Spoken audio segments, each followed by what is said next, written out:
Bonjour, je suis Peggy Alonso, je suis infirmière puéricultrice. Je suis présidente de la NPDE, qui est une des associations qui représente l'ensemble des infirmières puéricultrices. Et dans la vraie vie, je travaille au service de PMI de la Seine-Saint-Denis pour travailler en protection maternelle et infantile. L'infirmière puéricultrice est une experte du soin et de l'accompagnement de l'enfant et de sa famille, de la naissance jusqu'à son adolescence.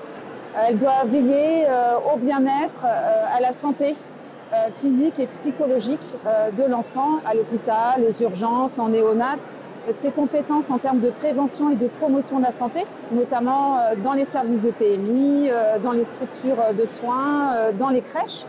Les infirmières puéricultrices interviennent en prévention, par exemple en visite à domicile, dans l'accompagnement à la parentalité, mais également malheureusement en protection d'enfance, dans l'évaluation des informations préoccupantes. Elle intervient notamment en termes de prévention des violences faites aux enfants, notamment sexuelles, qui est un réel enjeu national.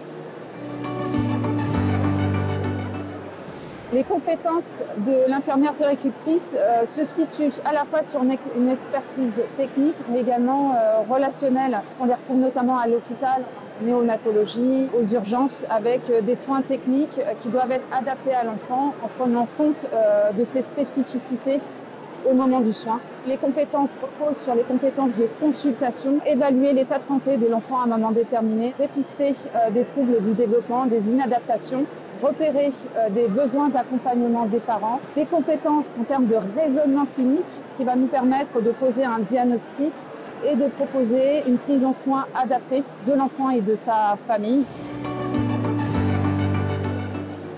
Aujourd'hui, pour devenir infirmière puéricultrice, il s'agit déjà de décrocher le diplôme d'infirmière, entamer ensuite une spécialisation pendant 1 an afin de développer une expertise unique autour de la prise en soins spécifique de l'enfant. Cette formation aujourd'hui, elle est en pleine réingénierie. C'est une urgence pour répondre aux grands besoins de prise en soins de la population dans un contexte de désertification médicale, également d'inégalité d'accès aux soins d'un point de vue du territoire.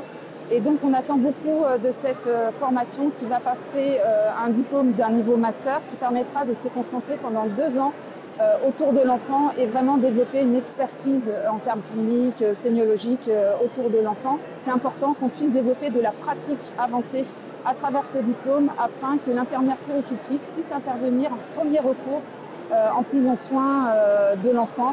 Non seulement il faut que notre diplôme puisse évoluer, mais il faut que l'ensemble du système de santé puisse évoluer pour faire intégrer ces nouveaux professionnels dans la prise en charge en premier recours de la population.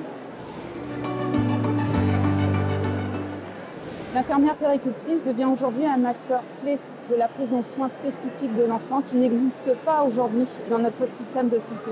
Donc pouvoir développer des infirmières puéricultrices, ça va permettre aujourd'hui d'adapter notre système de santé. Prendre soin des enfants aujourd'hui, c'est vraiment bâtir les adultes de demain, notre future société.